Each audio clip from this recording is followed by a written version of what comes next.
బతుకమ్మ టీవీకి స్వాగతం. కల్పవృక్ష నారసింహ సాలా గ్రామ క్షేత్రం, అక్కడ ఇప్పుడు మనం ఉన్నాం. భద్రాద్రి రామయ్య దేవాలయానికి అతి చివరిలో ఉన్నటువంటి ఈ క్షేత్రంలో నిత్యం అగ్నిహోత్రం వెలుగుతూనే ఉంటుంది. అన్నదానం నిరంతరాయంగా జరుగుతూనే ఉంటుంది. ఇక్కడికి భద్రాద్రి రాములవారి దర్శనానికి వచ్చిన ప్రతి భక్తుడు కూడా ఇక్కడికి వచ్చి ఇక్కడ పూజలు నిర్వహించి ఇక్కడ జరిగేటువంటి అన్నదానం తీసుకొని వెళ్తూ ఉంటారు. అసలు ఈ క్షేత్రం యొక్క ఉద్దేశం ఏంటి, ఎవరు పెట్టారు, ఎందుకు పెట్టారు, ఎటువంటి ఫలితాలు ఇక్కడికి వస్తే లభిస్తాయి, ఈ క్షేత్ర మహత్యం ఏంటి తెలుసుకునే ప్రయత్నం చేద్దాం. ఈ క్షేత్ర నిర్వాహకులు చైతన్య స్వామి గారితో మాట్లాడే ప్రయత్నం చేద్దాం. స్వామి గారు మనతో పాటు ఉన్నారు. నమస్తే స్వామి. నమస్కారం. బాగున్నారా స్వామి? బాగున్నాం, స్వామివారి యొక్క అనుగ్రహం. స్వామి, జనరల్ గా ఈ ముడుపుల క్షేత్రంగా కూడా చెప్పుకుంటూ ఉంటాం. ఈ ముడుపులు గురించి చెప్పండి స్వామి. సరే, ఇక్కడ అంటే భద్రాద్రి దివ్యక్షేత్రంలో కోరిన కోరికలు తీర్చేటువంటి కల్పవృక్ష నారసింహ స్వామివారు అని వీరికి పేరు. కల్పవృక్ష నారసింహ స్వామివారి దివ్య సన్నిధిలో ఇక్కడ ముడుపు కట్టి స్వామివారికి ప్రదక్షిణ చేస్తే అనతి కాలంలోనే ఆ సంకల్పాలు నెరవేరుతాయి అని చెప్పి ఇక్కడ విశ్వాసం అండి. కొన్ని వందల వేలాది మంది స్వామివారిని ప్రతినిత్యం కూడా దర్శించుకొని ఇక్కడ ముడుపు కట్టి ప్రదక్షిణ చేస్తే అంటే సంతానం కావచ్చు, పిల్లల యొక్క ఎదుగుదల కావచ్చు, అన్యోన్య దాంపత్యం కావచ్చు, వివాహం, ఉద్యోగం, ఇలా ఏ సంకల్పమైనా ముడుపు కట్టి ప్రదక్షిణ చేస్తే తప్పకుండా తొందరగా అవుతుంది ఇక్కడ ఈ క్షేత్రంలో. ఏమైనా నియమాలు ఉంటాయా స్వామి? ముడుపు ఎక్కడి నుంచి వచ్చి ఏదైనా సమస్య కావచ్చు, సమస్య ఏదైనా కావచ్చు, పిల్లల చదువు, పెళ్లిళ్ళు, ఇతరత్ర ఈతి బాధలు, ఉద్యోగ బాధలు, ఇట్లాంటివి ఏవైనా, లేదు చదువుకు సంబంధించి విదేశాలకు వెళ్ళాలి, చాలా మంది చెప్తూ ఉన్నారు. చిలుకూరు బాలాజీ మహత్యం, ముడుపు అక్కడ ప్రదక్షిణలు చేస్తే ఏ విధంగా అయితే ఫలితం ఉంటుందో ఇక్కడ ముడుపు కట్టడం వల్ల కూడా అదే ఫలితం ఉంటుంది అని చెప్తూ ఉంటారు. ఇంతకీ ఈ ముడుపులో ఏముంటాయి స్వామి? ఈ ముడుపు కట్టేటప్పుడు ఏమైనా నియమాలు అవసరమా? ఈ ముడుపు కట్టేటువంటి క్రమంలో ఫస్ట్ ఇక్కడ ముడుపు కట్టేట సమయంలో ముందుగా గోశాలలో ఒక లక్ష్మీ దీపం అనేటువంటిది ఇస్తారండి. ఆ దీపాన్ని ఇక్కడ వెలిగించడం ఒకటి. అనంతరం స్వామివారి సన్నిధిలో అర్చక స్వాములు సంకల్పం చేస్తారు. ఆ సంకల్పం చేసిన తర్వాత మనకు ఒక మంత్రాన్ని ఇస్తారు. ఆ యొక్క సంకల్పాలు నెరవేర్చుకోవడానికి మనకు ఒక మంత్రాన్ని ఇస్తారండి. ఆ మంత్రాన్ని చెప్పుకుంటూ ఇక్కడ ప్రదక్షిణ చేయడం అనేటువంటిది చాలా విశేషం. ఆ మంత్రం అనేటువంటిది ఒక 40 రోజుల కాలం పాటు ప్రతినిత్యం కూడా చదువుకోవడం. అదేవిధంగా ముడుపు కట్టిన తర్వాత ఒక 3 రోజుల కాలం పాటు మాంసాహారం అలా ఏం తీసుకోకుండా ఉండడం అనేటువంటిది ఇక్కడ చాలా విశేషం. 40 రోజులు మేము ఇచ్చేటువంటి మంత్రాన్ని చదువుకోవాలి ఖచ్చితంగా. మళ్ళీ ఏదైతే కోరిక ఉంటుందో అది ఫలించిన తర్వాత మళ్ళీ ఇక్కడికి రావాలి. నెరవేరిన తర్వాత స్వామివారి దర్శనం చేసుకోవడం, స్వామివారి కళ్యాణంలో పాల్గొనడం, లేదా అమావాస్య హోమంలోనో అభిషేకంలోనో వారి శక్త్యానుసారంగా ఏదైనా స్వామివారి కైంకర్యం చేయడం ఇలా ఉంటుందండి. ఓకే స్వామి, మనము మీ క్షేత్రంలో గోశాలను కూడా చూస్తున్నాం. మంచి గోవులు మనకు కనిపిస్తుంది. ఇది ఎప్పటి నుంచి స్వామి ఇక్కడ గోశాలను? గో సంరక్షణ అనేటువంటిది మేము చాలా సంవత్సరాల నుంచి చేస్తున్నామండి. ఈ కార్యక్రమం అంతా కూడా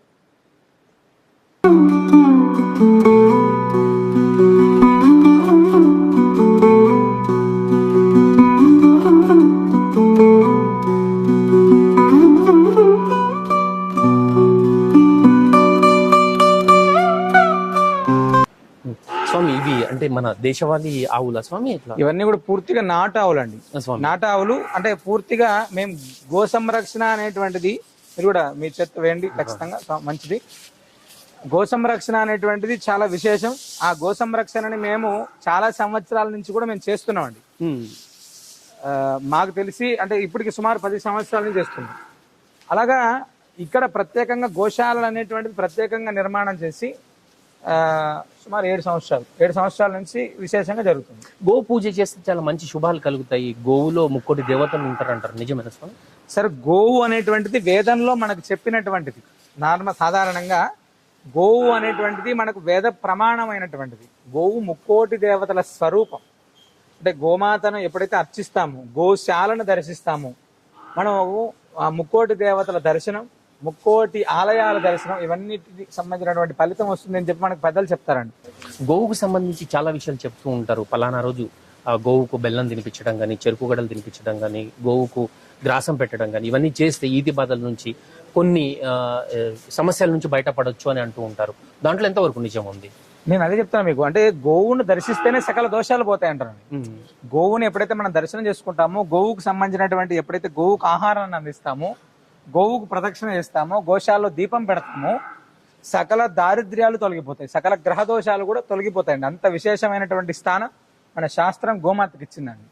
మీరు అన్నారు గ్రహ దోషాలు అని చెప్పి, ఇక్కడ ఇక్కడైతే 9 ప్రదక్షిణాలు చేస్తే నవగ్రహాల శాంతి జరుగుతుంది, నవగ్రహాల నుంచి శుభాన్ని తీసుకోవచ్చు అని చెప్పి వింటూ ఉన్నాం. అది ఎంతవరకు నిజమంటారు? అంటే సాధారణంగా మనకు నృసింహస్వామి వారికి ప్రదక్షిణ చేస్తేనే భూమి ప్రదక్షిణ ఫలితం వస్తుంది అని చెప్పి పెద్దలు చెప్తారు. అదే విధంగా గోవుకు ప్రదక్షిణ చేయడం ద్వారా ముక్కోటి దేవతల యొక్క అనుగ్రహం లభిస్తుంది అని చెప్పి మనకు పెద్దలు చెప్తారు. ఆ రెండిటికి కలిపి, అంటే భారతదేశంలో గోవుకి సాలగ్రామానికి కలిపి ప్రదక్షిణ చేసేటువంటి ఏకైక క్షేత్రం మన దగ్గర. సాక్షాత్తు భగవంతుడు ఇచ్చినటువంటి సాలగ్రామం, ముక్కోటి దేవతల స్వరూపం గోమాత. ఈ రెండింటికి కలిపి ఇక్కడ ప్రదక్షిణ చేస్తే ఎలాంటి గ్రహ ప్రభావాలున్నా, ఎలాంటి నవగ్రహ దోషాలున్నా, ఎలాంటి నక్షత్ర దోషాలున్నా స్వామి ప్రదక్షిణ మాత్రం చోతే దాని యొక్క పరిహారం జరుగుతుంది. ఇక్కడ ఖచ్చితంగా జరుగుతుంది. 750 సంవత్సరాల నుంచి గుప్తంగా ఉన్నటువంటి ఈ సాలగ్రామాన్ని భక్తుల ముందుకు మీరు తీసుకొచ్చినటువంటి పరిస్థితి ఎందుకు ఇప్పుడు ఈ నిర్ణయం తీసుకున్నారు మీరు? అంటే సాధారణంగా భగవంతుడి యొక్క ఆజ్ఞ మేరకే మేము బయట పెట్టాం. మేము చేసేటువంటి అనేక సేవా కార్యక్రమాలు, ఆధ్యాత్మిక కార్యక్రమాలు ఇవన్నీ కూడా సాధారణ అర్చక స్వామి చేసేటువంటివి కాదు. సాధారణ అర్చకుడు మనం ఉండేటువంటి పరిస్థితుల్లో కాకుండా ఉభయ తెలుగు రాష్ట్రాలు అనేక సేవా కార్యక్రమాలు, ఆధ్యాత్మిక కార్యక్రమాలు చేస్తున్నటువంటి క్రమంలో ఏదో అతీతమైనటువంటిది వీళ్ళ దగ్గర ఉంటే మాత్రమే ఇది సాధ్యపడుతుంది, లేదా ఏదైనా ఒక విపరీతమైనటువంటి శక్తి ఏదైనా ఉంటేనే అవుతుంది అని చెప్పేటువంటి ఎక్కువ ప్రచారం జరుగుతుంది. ఆ క్రమంలో మా దగ్గర ఉన్నటువంటి విశేషమైనటువంటి శక్తి ఈ కల్పవృక్ష నరసింహ స్వామివారయ, ఈయన అనుగ్రహంతో మేము ఇవన్నీ చేస్తున్నాం అని ఎప్పుడైతే మేము తెలియజేసామో వాటిని దర్శనం కోసం మా ఇంటికి రావడం, మేము ఉండేటువంటి ఎక్కడైతే దేవతా మందిరంలో దాన్ని దర్శనం చేసుకోవడానికి ఇలా వచ్చేటువంటి వాళ్ళు. దీని ప్రభావం రోజు రోజుకి పెరగడం ఇబ్బందికరమైనటువంటి స్థితి. అది మన ఇంట్లోకి వచ్చి ఏ సమయంలో పడితే ఆ సమయం ఉంటే రానియలేం కదండి. దానికోసమనే ప్రత్యేకంగా ఒక ఆశ్రమాన్ని ఏర్పాటు చేసి స్వామి సంకల్పంగా ఇక్కడ ఏర్పాటు చేసి ఉన్నామండి. ఈ యొక్క ఆశ్రమాన్ని, ఆశ్రమంలో సాలగ్రామాన్ని కూడా ఏర్పాటు చేయడం, ఆశ్రమం సాలగ్రామం, ఆ సాలగ్రామం కోసం ఈ ఆశ్రమం. ఎట్లాంటి పూజలు జరుగుతూ ఉంటాయి స్వామి? అంటే ప్రతినిత్యం నిత్యారాధన ఉంటుందండి స్వామివారికి. మనం ఏదైతే ఒక క్షేత్రంలో ఎలా జరుగుతుందో ఇక్కడ సాలగ్రామ ఆశ్రమంలో సుప్రభాత సేవ దగ్గర నుంచి నిత్యం ప్రాతకాల ఆరాధన, మధ్యాహ్న ఆరాధన, మంగళవారం అయితే స్వామివారికి విశేషమైనటువంటి అభిషేకం, పౌర్ణమి అమావాస్య తిథులలో నవకలశ తిరుమంజనం, అదేవిధంగా హోమాలు, సుదర్శన హోమాలు, ఆయుష్ హోమాలు, ఇలాంటి విశేషమైనటువంటి పూజా కార్యక్రమాలన్నీ కూడా ఇక్కడ ఉంటాయండి. ఇది గోవు గోవిందుడు కలిసినటువంటి గోవుకి గోవిందుడికి ఇది ప్రత్యేక క్షేత్రం కదా, ఖచ్చితంగా ప్రత్యేకమైనటువంటి క్షేత్రం. గోవుకి గోవిందుడికి ఏకకాలంలో ప్రదక్షిణ చేసేటువంటి అద్భుతమైనటువంటి క్షేత్రం, ఏకకాలంలో పూజ జరిగేటువంటి అద్భుతమైన క్షేత్రం. గోవుకు గోవిందుడికి ఏకకాలంలో ప్రదక్షిణ చేయటం వల్ల లభించేటువంటి ఫలితం, గోవుకి గోవిందుడికి ఏకకాలంలో ప్రదక్షిణ చేస్తే సకల గ్రహ దోషాలు నివారణ జరుగుతాయి. అప్పటిదాకా మన జన్మ జన్మాంతరాల్లో ఉన్నటువంటి పాపపు రాశులు ఏవైతే ఉంటాయో అవన్నీ కూడా ధ్వంసం అయిపోతాయండి. ఖచ్చితంగా దాని యొక్క ప్రభావం చేత సకల గ్రహ దోషాల నివారణ, సకల ఈతి బాధలు కూడా నివారణ జరుగుతాయండి. బ్రహ్మ రాసిన నుదిటి రాత మారదు అంటూ ఉంటారు.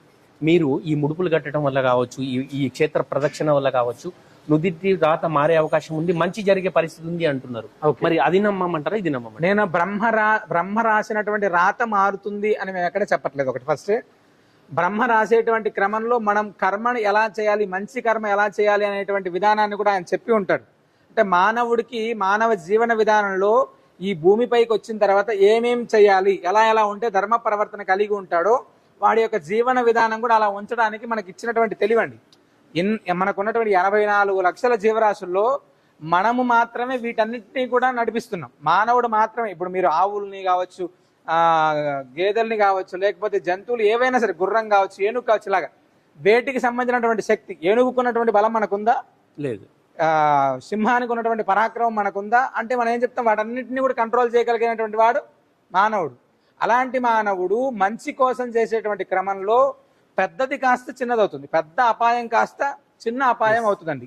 ఇది ధర్మ ప్రవర్తన మనం కలిగి ఉండడం ద్వారా, ఇలాంటి ఆధ్యాత్మిక చింతన, భగవద్ అనుగ్రహం, భగవద్ ఆరాధన అనేటువంటి చేస్తే దాని యొక్క ప్రభావం తగ్గి మంచి జరగడానికి అవకాశం ఉంటుంది. భగవద్ ఆరాధన కావచ్చు, మీరు చెప్పినటువంటి ప్రదక్షిణ కావచ్చు, నుదిటి రాత మార్చలేము, దాని తీవ్రత తగ్గించే అవకాశం ఉంది అని చెప్పి ఖచ్చితంగా ఉంటుంది చెప్తున్నారు స్వామి. ఇది కూడా మీకు హోమగుండం కూడా కనిపిస్తుంది. ఇక్కడ హోమాలు చేసే పరిస్థితి ప్రతిరోజు చేస్తుంటారు, ఎవరెవరు చేయించుకోవాలి? అంటే ప్రతి పౌర్ణమికి, ప్రతి అమావాస్యకి, అదే విధంగా విశేషమైనటువంటి పర్వదినాల్లో ఇక్కడ హోమాలు జరుగుతాయండి.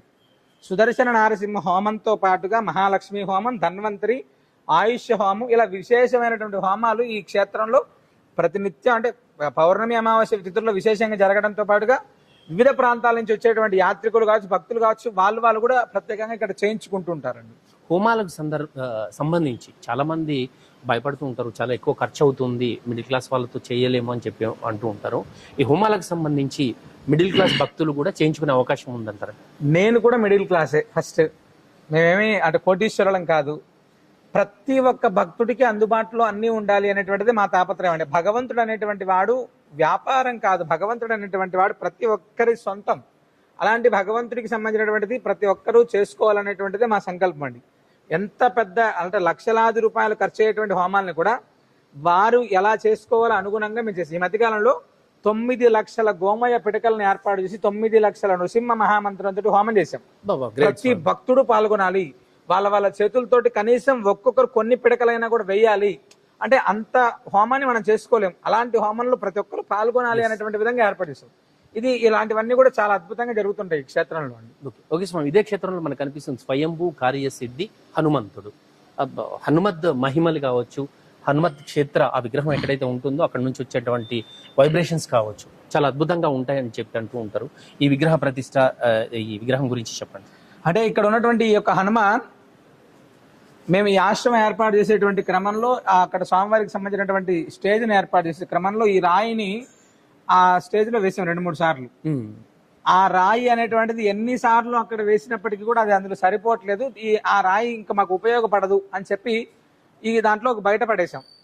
చాలా సార్లు ఈ రాయిని పంపించేయాలి బయట, అంటే ఎక్కడైనా పడేయాలి అనేటువంటి క్రమంలో చాలా సార్లు బయటికి వెళ్ళింది. కానీ ఎన్నిసార్లు బయటికి వెళ్తే అన్నిసార్లు లోపలికి వచ్చింది. అది ఏ విధంగా వస్తుందో ఎలా వస్తుంది అనేటువంటిది భగవదేచ్ఛ. ఆ సమయంలో మేము ఒకనొక సమయంలో దీన్ని ఎట్టి పరిస్థితుల్లో గోదావరిలో వేయాలి తీసుకెళ్ళి ఒక ఆటో మాట్లాడుకొని బయటకు వెళ్ళేటువంటి క్రమంలో ఒక పెద్ద ఆయన, ఒక ఉపాసకులు వచ్చి ఇది భగవంతుడే ఈ రాయి, ఆంజనేయ స్వామి వారే ముందుగా ఈ క్షేత్రానికి వచ్చారు, మీరు ఎందుకు గమనించలేకపోయారు అని చెప్తే అప్పుడు ప్రత్యేకంగా దీనికి ప్రత్యేకమైన అటువంటి అభిషేకం, పూజ ఇవన్నీ కూడా చేసి స్వామివారిని చూస్తే ఇలాగ స్వామివారికి రూపం ఏర్పడింది. విశేషంగా స్వామివారిని ఇక్కడ ఉంచి మేము ఈ పూజా కార్యక్రమాలు అనేటువంటి ప్రారంభిస్తాం. ఓకే స్వామి, కంకణ ధారణ, కంకణం కూడా కడుతూ ఉంటారు. ఎట్లాంటి సమస్యలు, ఎవరు కంకణం కట్టుకోవచ్చు, ఏ సమయం, ఏదైనా డేట్ టైం అంటూ ఏదైనా ఉంటుందా? ఇక్కడ ఎప్పుడైనా వచ్చి కట్టుకోవచ్చు? ఇక్కడ ఇచ్చేటువంటిది నృసింహ రక్ష అండి. నృసింహ రక్ష స్వామివారిది. ఈ నృసింహ రక్ష అనేటువంటిది మేము ప్రతి పౌర్ణమి అమావాస్య తిథులలో ప్రత్యేకంగా జరిగేటువంటి హోమ కార్యక్రమాల్లో నృసింహ మహామంత్రంతో అభిమంత్రించబడినటువంటి కంకణం. ఈ కంకణాన్ని మేము అంటే ఇక్కడికి వచ్చేటువంటి యాత్రికులు ఎవరైతే ఉన్నారో వాళ్ళందరూ కూడా ముడుపు కట్టినటువంటి ప్రతి ఒక్కరికి ఈ కంకణ ధారణ చేసిన తర్వాతనే మేము ముడుపు కట్టించేటువంటి జరుగుతుంది. అదేవిధంగా ఏదైనా ఆధ్యాత్మికంగా ఉండేటువంటి వాళ్ళు కట్టుకోవాలనుకునే వాళ్ళు, ఏదైనా హెల్త్ ఆది వ్యాధుల ప్రభావంతో ఉండేటువంటి వాళ్ళు, గ్రహ ప్రభావాలతో ఇబ్బంది పడేటువంటి వాళ్ళు ఎవరైనా సరే, అంటే పిల్లలకు మంచి ఇలా వచ్చి స్వామివారి కట్టుకొని ఇక్కడ ప్రదక్షిణ చేసి వెళ్ళేటువంటి వాళ్ళు చాలా మంది ఉంటారండి. ఓకే స్వామి, ఒకసారి మనం ఆ శాలిగ్రామ దర్శనం ఒకసారి చేసుకుందాం. తప్పకుండా. న్యాచురల్ గా మీరు ఈ శాలిగ్రామం ఎక్కడ ఏర్పడుతుంది, ఎక్కడి నుంచి మనం తీసుకొచ్చి ప్రతిష్ఠించేటప్పుడు ఏమైనా పూజ తంతు ఏదైనా ఉంటుందా స్వామి? అంటే శాలగ్రామానికి ఎలాంటి ప్రతిష్ట ఉండదండి. ఫస్ట్ శాలగ్రామం అనేటువంటిది సాక్షాత్తు భగవంతుడు విష్ణువు గండకీ నదులు, నేపాల్ దగ్గర గండకీ నదులు ఏర్పడేటువంటిది ఈ శాలగ్రామం. దీనికి ప్రత్యేకమైనటువంటి ప్రతిష్ట ఉండదండి. భగవంతుడే అందులో ఉంటాడు సాక్షాత్తుగా. అలాగే సహజ సిద్ధంగా ఏర్పడేటువంటి శిల ఒక్కసారి మనం తప్పకుండా చూద్దామండి. మీరు ఇక్కడ గమనిస్తున్నటువంటి ఈ శాలగ్రామమే కల్పవృక్ష నరసింహస్వామి వారి శాలగ్రామం అండి. ఈ శాలగ్రామాన్ని 750 సంవత్సరాల క్రితం సాక్షాత్తు నృసింహస్వామి వారు లక్ష్మీ సమేతంగా రంగాచార్య స్వామి వారికి అనుగ్రహించినటువంటి శాలగ్రామం. మీరు ఇక్కడ చూస్తే ఈ పక్కన శ్రీకృష్ణ పరమాత్ముడు ఉంటాడు. ఈ శాలగ్రామానికి మునుపు అంటే 750 సంవత్సరాల కంటే మునుపే ఈ యొక్క శ్రీకృష్ణ పరమాత్ముడు మా కుటుంబ పారంపర్యంలో ఉన్నారు. దాని తర్వాత ఈ శాలగ్రామం వచ్చిందండి. ఇక్కడ ఉన్నటువంటి ఈ ఇద్దరు ఉత్సవమూర్తులు కల్పవృక్ష నరసింహస్వామి వారు, అమృతవల్లి అమ్మవారు అండి. వీరికే స్వామివారి విశేషమైనటువంటి కళ్యాణోత్సవం కావచ్చు, ఉత్సవాలన్నీ జరిగేటువంటివి, వీరికి అభిషేక కార్యక్రమం అన్ని కూడా జరిగేటువంటిది ఈ శాలగ్రామ నరసింహస్వామి. అక్కడ స్వామి అది వెంకటేశ్వర స్వామి. అక్కడ సాధారణంగా వీళ్ళందరూ కూడా ఉత్సవమూర్తులు, అంటే వివిధ రకాలైనటువంటి ఉత్సవాల్లో ఇక్కడ శ్రీనివాసుడు కావచ్చు, అక్కడ మనకు సుదర్శన మూర్తి, ఇక్కడ జరిగేటువంటి సుదర్శన హోమంలో ప్రత్యేకమైనటువంటి సుదర్శన మూర్తి వీరు లక్ష్మీ నారసింహ స్వామి వారు. నృసింహ రక్ష అనేటువంటిది కొన్ని లక్షల నృసింహ మంత్రంతో అభిమంత్రించబడినటువంటి కంకణం అండి. దాన్ని ప్రత్యేకంగా ఎంతో మంది ఋత్వికులు ప్రతి అమావాస్య పౌర్ణమి తిథులలో ఇక్కడ ప్రత్యేకంగా పూజ చేసినటువంటి కంకణమే మనం ఇవ్వడం జరుగుతుంది. కంకణం అనగానే సాధారణంగా అప్పటికప్పుడు పూజ చేసి అలా కాదు. దానికి నృసింహ అనుష్ఠానం చేసి ఆ యొక్క హోమం అయిన తర్వాత కలశ జలాలను ప్రోక్షణ చేసి తర్వాత ఇచ్చేటువంటిది కంకణం అండి. అదేవిధంగా ఇక్కడ ఒక తీర్థ ప్రసాదం కూడా ఇస్తూ ఉంటారు అని చెప్పి వింటూ ఉన్నాం. దాని యొక్క మహిమ ఎందుకు అది అవసరం అవుతుంది చెప్పగలరా? అంటే కల్పవృక్ష నారసింహస్వామి వారి యొక్క అభిషేక జలాన్ని మనం ఇక్కడ భక్తులకు ఇస్తారండి. సాలగ్రామ తీర్థం తీసుకుంటే చాలా విశేషమైనటువంటి ఫలితం ఉంది అని చెప్పి మనకు శాస్త్రం.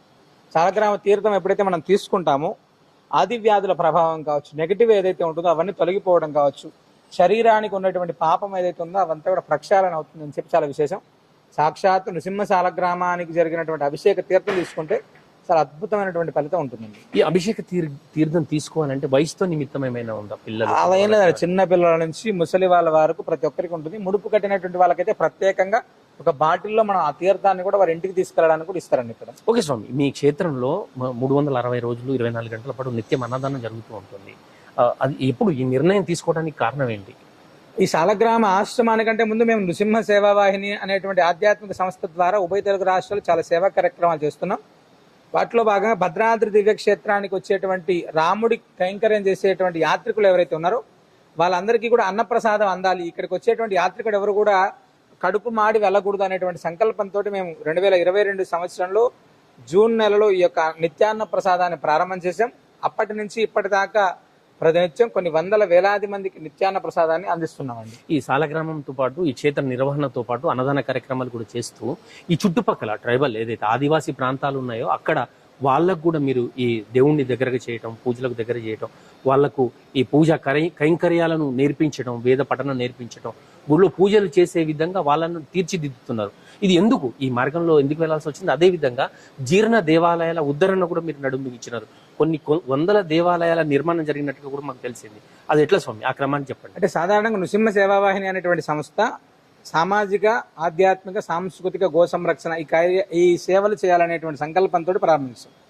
ఉభయ తెలుగు రాష్ట్రాల్లో అంటే మీరు చెప్పే ఈ గిరిజన ప్రాంతాల్లో కాకుండా ఆంధ్రప్రదేశ్, తెలంగాణలో ఉన్నటువంటి అన్ని ప్రాంతాల్లో కూడా నృసింహ సేవావాహిని ద్వారా వివిధ ప్రాంతాలలో ఎక్కడైతే ఆలయాలు పూర్తిగా శిథిలావస్థ అయిపోయి ఇబ్బంది పడి ఉండేటువంటి ప్రాంతాల్లో వాటి నిర్వహణకు సహకారం చేయడం, అదేవిధంగా ఈ గిరిజన ప్రాంతాల్లో మేమే ప్రత్యేకంగా అంటే అక్కడ ఉన్నటువంటి పరిస్థితులను ఏర్పాటు చేసుకొని చిన్న చిన్న దేవాలయ మందిరాలను ఏర్పాటు చేసి అక్కడ ఉన్నటువంటి వారికి మంత్రాలు నేర్పించి, పూజా విధానాన్ని నేర్పించి వాడికి భగవంతుడి దగ్గర చేయాలి అనేటువంటిది మా తాపత్రయం. అంటే మత మార్పిడి ప్రభావంతో చాలా ఊర్లకు మత మార్పిడి జరుగుతుంటే అలాంటి ప్రాంతాల్లో కనీసం మన ధర్మాన్ని ఆచరించేటువంటి వాడికి మనం సహకారంగా ఉండాలి అని చేసేటువంటి సంకల్పంలో ఈ యొక్క దేవాలయాల నిర్మాణం చేస్తున్నాం. తద్వారా మనం అనేక రకాలైనటువంటి సేవా కార్యక్రమాలు చేస్తున్నాం. సో గోశాల నిర్వహణ అనేది మీరు పెద్ద ఎత్తున ఇక్కడ చేస్తూ ఉన్నారు. జనాల్లో అవేర్నెస్ తీసుకుపోయే పరిస్థితి ఏమైనా ఉందా? గోమాంస భక్షణ గురించి కావచ్చు, దాన్ని మాన్పించడం కావచ్చు, గోవులోని సర్వదేవతల నిలయం అని చెప్పి కావచ్చు, గోవుని పూజించాలి అని చెప్పడం కావచ్చు, కొత్త జనరేషన్కి చెప్పే ప్రయత్నం ఏమైనా? అంటే మేము చేసేటువంటి సేవా కార్యక్రమాల్లో చాలా వరకు గో సంరక్షణ అనేటువంటిది చాలా అద్భుతంగా చేస్తున్నాం. మా వంతుగా ప్రయత్నం అంటే గోరక్షకులు ఎవరైతే ఉన్నారో వారికి మా వంతు సహాయ సహకారాలు అందిస్తూనే ఉన్నాం. ఇక్కడ ఉన్నటువంటి అంటే గిరిజన ప్రాంతాల్లో కూడా గోవుల్ని ఎవరైతే రక్షిస్తున్నారో వాళ్ళకి సహకారం అందిస్తున్నాం. మేము ప్రత్యేకంగా ఇక్కడే సుమారు 25 ఆవులు మా దగ్గర మొత్తం 100కు పైన గోమాతలు ఉన్నాయండి. అది గిరిజన ప్రాంతాల్లో ఎవరైతే రైతులు ఉన్నారో వాళ్ళకి మేము అందించేటువంటి ప్రయత్నం చాలా సేవా కార్యక్రమాలు చేస్తున్నాం. గోవుకు సంబంధించింది అయితే చాలా అవేర్నెస్ తీసుకొని వస్తున్నాం. అంటే హిందువులందరూ కూడా గతానికి కంటే ఎక్కువగా ఇప్పుడు గోవుని పూజించడం అనేటువంటిది జరుగుతుంది. ఇందులో ఎలాంటి సందేహం లేదు. రాహుకేతు దోషం అంటూ ఉంటాం చాలా మంది. జంట నాగుల విగ్రహాన్ని పెట్టి పూజలు చేస్తే రాహుకేతు దోషం పోతుంది, పిల్లలు పుట్టకపోవటం కావచ్చు, ఇతరత్ర సంతానానికి సంబంధించి చాలా సమస్యలు రాహుకేతు సర్పదోషం వల్ల వస్తూ ఉంటాయని చెప్పి అంటూ ఉన్నారు.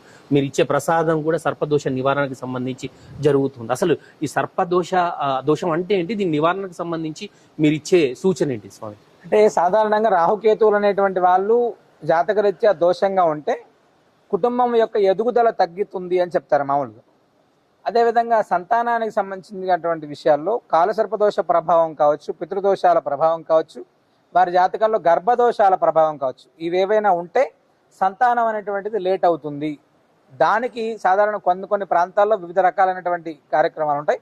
మన దగ్గర మాత్రం ప్రత్యేకంగా వైనతేయ హోమం, అంటే ఈ వైనతేయ హోమాన్ని చేసి ప్రతి అమావాస్య, పౌర్ణమి తిథులలో సత్సంతాన ప్రాప్తి కోసం ప్రత్యేకంగా ఇక్కడ మనం గరుడ ప్రసాదాన్ని ఇస్తారండి.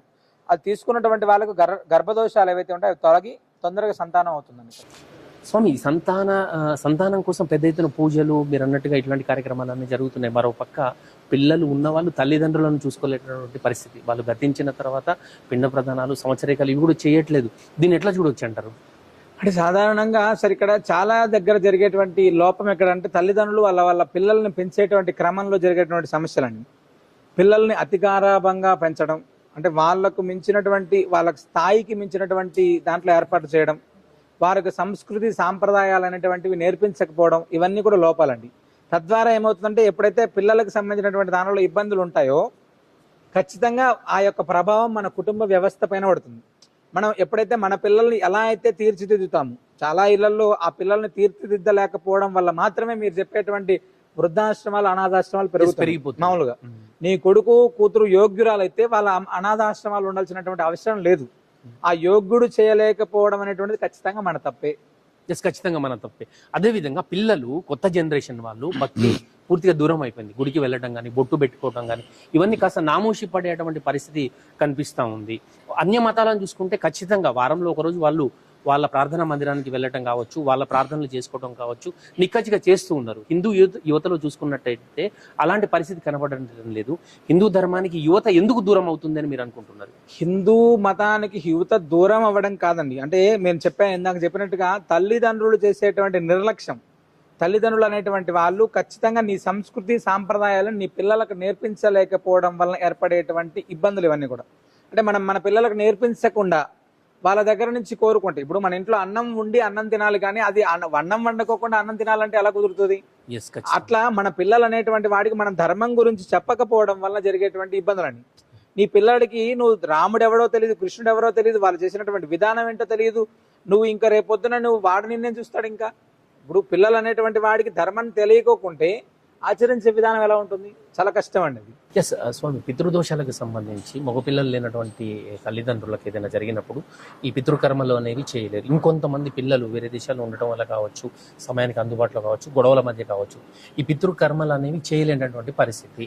ఆ డేట్ దాటిపోతుంది. సో అట్లాంటి వాళ్ళ పితృదోష నివారణ కావచ్చు, చనిపోయిన వాళ్ళ శాంతి కోసం కావచ్చు, మనం ఏమైనా చేసే అవకాశం ఉందా? మేము శ్రీనుసింహ సేవావాహిని ద్వారా ప్రతి సంవత్సరం కూడా మహాలయ పక్షాల్లో 15 రోజుల కాలం పాటు ఒక బ్రాహ్మణుడు అనేటువంటి వాడు ఎలా అయితే పితృకార్యాలు చేస్తాడో అలాగా మనం పరమ పవిత్రమైనటువంటి గోదావరి నదీ తీరంలో తర్పణము, శ్రాద్ధం, మహానారాయణ హోమం, మహారుద్ర హోమం, అన్నప్రసాద వితరణ, శ్రీమద్ భాగవత పారాయణం, గోపూజ, ఇలా ఎన్ని కార్యక్రమాలు కూడా మన యొక్క పితృదేవతల ప్రీతి కోసం చేస్తామండి. ఎవరైనా మేము చేసుకోలేనటువంటి పక్షంలో ఈ యొక్క మహాలయ పక్షాలు చేసుకోవచ్చు. అలాగా తల్లిదండ్రులు లేక ఇబ్బంది పడుతున్నటువంటి వాళ్ళు ఎవరంటే తల్లిదండ్రులకు సంబంధించిన కొడుకులు లేకుండా ఇబ్బంది పడుతున్నటువంటి వాళ్ళకి, దూర ప్రాంతాల్లో ఉండి చేయలేకపోవాలి, నిజంగా చేయాలి అనేటువంటి తాపత్రయం ఉండి కూడా ఆ సమయం కావచ్చు, డబ్బు కావచ్చు, ఇబ్బంది ఉండేటువంటి వాళ్ళకి కూడా ఈ మహాలయ పక్షాలు 15 రోజులు కూడా మనం అద్భుతంగా ఈ యొక్క పితృకార్యాలు మనం చేస్తున్నామండి. చాలా మంది పితృదోషాల నుంచి విముక్తి అయినటువంటి వాళ్ళు కూడా చాలా మంది ఉన్నారు. చాలా గొప్ప విషయం. స్వామి, ఈ పితృదోషాలు అంటున్నాం, చనిపోయిన వారి గురించి ఇక్కడ మాట్లాడుకున్నాం కాబట్టి అసలు ఈ ఆత్మలు అనేవి ఉండే పరిస్థితి ఉందా? మీరు చాలా దేవుడికి దగ్గరగా ఉంటారు, ఆత్మలు మీరు ఎప్పుడైనా చూసినటువంటి సంఘటనలు ఏమైనా? ఆత్మలు చూడడం అనేది ఏం కాదండి. అంటే పితృదేవతలు అంటే ఆత్మ రూపంలో వస్తారో, దయ్యాల రూపంలో వస్తారో ఇలా కాదండి. అది అంటే భగవంతుడు ఎంత నిజమో పితృదేవతలు అంతే నిజం. భగవద్ ఆరాధన అనేటువంటిది ఎంత ముఖ్యమో దానికంటే ఎక్కువ పితృదేవత ఆరాధన అనేటువంటిది ముఖ్యం అండి. భగవంతుడి కంటే ఎక్కువ ఖచ్చితంగా. అంటే భగవంతుడి యొక్క ఆరాధన అయినా మనం మర్చిపోవచ్చేమో, కానీ పితృదేవత ఆరాధన మర్చిపోకూడదని మనకు శాస్త్రం చెప్తుంది. అంటే ఫస్ట్ శాస్త్రంలోనే మాతృదేవోభవ ప్రార్థన స్టార్ట్ అలాగే ఉంది. తర్వాత ఆచార్యుడు, తర్వాత తర్వాత వాసుదేవుడు, లాస్ట్కున్నాడు భగవంతుడు. ఇవన్నీ చేయమని చెప్పినటువంటిదే శాస్త్రం కదా. అలాంటి భగవంతుణ్ణి ఆరాధించే క్రమంలో మనం పితృదేవతలను కూడా విస్మరించకూడదండి. పితృదేవతల గురించి మాట్లాడుకున్నాం. చాలా మంది ఇప్పుడు ఏదో ఒక శక్తి కూర్చుందనో, ఒక శక్తి మీద పడిందనో, చేతబడులు, బాణామతి ఇవన్నీ అంటూ ఉంటారు. మనం వాస్తవంగా ఉంటాయంటారా స్వామి? అంటే సాధారణంగా మనం వివిధ ప్రాంతాల్లో తిరగడం, శ్మశానాల్లో తిరగడం కావచ్చు, వివిధ కూడలలో తిరగడం, దానివల్ల దాటడము అంటారు. నార్మల్ దాటడం అంటే ఏమవుతుందంటే ఏదైనా మన దృష్టి తీసి అక్కడ పడేసిన క్రమంలోనూ పదే ఆ ప్రాంతంలో ఎవరైనా పడి ఇబ్బంది పడుతూ ఆ ప్రాంతం కొంచెం ఇబ్బందికరమైనటువంటి దాంట్లో మనం ఏదైనా నడిచి వెళ్ళేటువంటి క్రమంలోనూ అలా ఉన్నప్పుడు వాటి యొక్క ప్రభావం, గాలి ప్రభావం మన పైన ఉంటుంది, దుష్ట ప్రభావం అంటారు దాన్ని, first negative energy. Negative energies. అలాంటిది మన శరీరానికి తాకినప్పుడు మనకు తెలియనటువంటి ఒక వైబ్రేషన్ మనకు వస్తుంది, ఇబ్బందికరమైనటువంటి వైబ్రేషన్, దృష్టి దోషం అంటారు దాన్ని. మనం సిమ్టమ్స్ ఏమైనా గుర్తుపట్టేటట్టు? మనిషి యొక్క ఆలోచన విధానం మారుతుంది, మనిషి ఉండేటువంటి తీరు, వాడి శరీరంలో ఉండేటువంటి శక్తి తగ్గిపోతుంది ఫస్ట్. మీరు అనేది చెప్పేటువంటి శాతపడి కావచ్చు, పానామతి, ఇవన్నీ కూడా ప్రస్తుత కాలంలో చాలా తక్కువగా ఉంటాయి. అంటే దానిని ఎవరు ఎంకరేజ్ చేశాడు?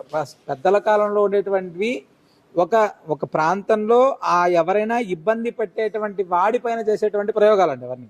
ఇప్పుడు అవేం లేకపోయినప్పటికీ కూడా అవేం చేస్తామని చెప్పి కొంతమంది ఉంటారు నార్మల్, అవి చేస్తామని వచ్చేటువంటి వాళ్ళు.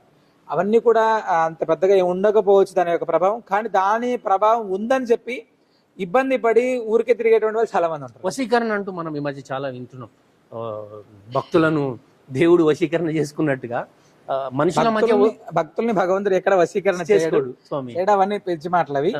మనుషుల్ని వేరే మనిషి వశీకరణ చేసుకోవచ్చా? ఇవన్నీ అదే చెప్తున్నా సార్ నేను. ఏమంటా అంటే మంచికి జరిగేటువంటి క్రమాన్ని చెడుకు ఆపాదించుకోవడం, ఇవన్నీ కూడా మేము వశీకరణ చేస్తాం, చేతబడి చేస్తాం, మేము చెప్పినట్టు వినేలాగా చేస్తాం, ఇలాంటివి ఏవైనా ఉన్నాయంటే అవి నమ్మద్దాం అసలు ఫస్ట్. అలాంటి ఏది కూడా మన ధర్మం ఎంకరేజ్ చేయదు. సనాతన ధర్మం అనేటువంటిది ఇలాంటి పిచ్చి ప్రేలాపనలు ఎంకరేజ్ చేయదు. ఇలాంటి మూఢ భక్తిని ఫస్ట్ మన శాస్త్రమే ఒప్పుకోదు సార్. ఫస్ట్ దేవుడికి పూజలు చేయకపోతే, దేవుడికి ప్రదక్షిణ చేయకపోతే దేవుడు శిక్షిస్తాడు అని అంటూ ఉంటారు. నిజంగా దేవుడు శిక్షిస్తాడా స్వామి? అలాంటి శిక్షిస్తే కమ్యూనిస్టులు ఉంటారు ఈ దేశంలో, అలాంటి శిక్షిస్తే అన్య మతస్థులు ఉంటారు ఈ దేశంలో, అలాంటి శిక్షిస్తే ఈ ప్రపంచంలో ఎవడు ఉండనే ఉన్నాడు కదా, అవునా కాదా? ఇప్పుడు వాడు ప్రదక్షిణ చేయడు, దండము పెట్టడు, మరి అలాంటి వాళ్ళందరినీ శిక్షించాలి కదా. ఏంటంటే సార్ మనం భగవంతుడు సాడిస్ట్ కాదండి. నేను ఒక మాట చెప్పాలంటే, ఆయన నీ పని నువ్వు చేయి, ఆయన పని ఆయన చేస్తాడు. ఆయన చెప్తేనే నువ్వు ఆయన ఇప్పుడు భగవద్ అనుగ్రహం అనేది లేకపోతే నీ యొక్క గుండె పని చేయదు ఫస్ట్. అనుగ్రహం లేకపోతే అంతే కదా. మానవుడు అనేటువంటి వాడు పడుకున్నా లేచినా ఆ గుండె అనేటువంటిది పనిచేస్తున్నాయి కదా. మనం శవమా మనిషా అంటే నడుస్తున్నాడా నడవట్లేదా అంతే. ఊపిరి ఆగిపోతే తీసుకెళ్లి పక్కన పడేస్తాం మనల్ని. ఉన్నప్పుడు వ్యక్తిని పూజిస్తాం ఎంత గొప్పవాడైనా సరే. అలాగా భగవంతుడు అనేటువంటి వాడు నేను పూజిస్తేనే ఇలా చేస్తాను, పూజించకపోతే ఇలా అలాంటివి ఉండవండి మన ధర్మంలో లేవు. అంత్యకాలమున ఎవరైతే నన్ను స్మరిస్తారో వారు నా యందు లీనమవుతారని చెప్పినటువంటి పదం మనం వింటూ ఉంటాం. అది సాధ్యమంటారా? ఎంత ప్రయత్నం చేస్తే ఆ చివరి నిమిషాల్లో భగవన్ నామస్మరణ మనకు గుర్తుకొచ్చే విధంగా, నామస్మరణ చేసే విధంగా ఆ స్థాయికి వెళ్ళాలంటే సామాన్య మనిషికి సాధ్యమే అంటారా? అంత్యకాలంలో నారాయణ నామస్మరణ అనేది చేస్తే ముక్తి వస్తుంది అని చెప్తారు పెద్దలు. ఖచ్చితంగా మనం చేసినటువంటి పాప పుణ్యాలు బేరీజ్ ఏదైతే ఉంటుందో ఖచ్చితంగా ఆ సమయంలో నారాయణుడు నిజంగా గుర్తుకొస్తే మనం అక్కడ నుంచి పాప విముక్తులం అయిపోయినట్టేనండి. ధనం వైపు ఎక్కువగా లక్షాధికారి కోటీశ్వరుడు కావాలి, కోటీశ్వరుడు 10 కోట్లకు సంపాదించాలి, ధనం మీద ఆశ పెరుగుతుందే తప్ప భక్తి మార్గం కొంత దూరం అయ్యేటువంటి పరిస్థితి. ధనాశ పరులకు మీరేం చెప్తారు? ధనాశ పరులు అనేది ఇంకోటి, ధనం మూలం విధం జగత్. ఖచ్చితంగా ధనం అనేటువంటిది ప్రతి వ్యవస్థకు అవసరమే. ఆధ్యాత్మిక వ్యవస్థకు కావచ్చు, మీరు చెప్పేటువంటి ఏ వ్యవస్థలో అయినా డబ్బు అనేటువంటిది ముఖ్యమే. అది ఎంతవరకు అనేటువంటిది మాత్రమే మనం ఇప్పుడు కరోనా విపత్కర పరిస్థితి వచ్చినప్పుడు కోటాను కోట్ల డబ్బులు ఉన్నప్పటికీ కూడా చనిపోతే నీ ఇంట్లో ఉండేటువంటి వాళ్ళు కూడా చూసే పరిస్థితి లేకపోతే ఎవడో తీసుకెళ్లి కాల్చి పడేశారు. దాన్ని చూసాం మనం ప్రత్యక్షంగా. అంతకంటే ముందు 100 సంవత్సరాల క్రితం ఏదో రోగం వచ్చి తీసుకెళ్లి అలానే పడేశారు అని చెప్తారు మనం మామూలుగా. ఇప్పుడు నువ్వు ఎంత పరిగెత్తినా కూడా రాత్రి పడుకునే ఎంత సంపాదించినా రాత్రి పడుకుంటే పొద్దున లేవకపోతే ఏం ఉపయోగం లేదు నీ ధనం. ఫస్ట్ నువ్వు నలుగురిని సంపాదించుకొని మంచివాడు అంటే ఇతను ద్వారా మనం చనిపోయినప్పుడు 4 కుటుంబాలైన అన్నం మానేయాలంట. అంత గొప్పగా బతికితే ఉపయోగం.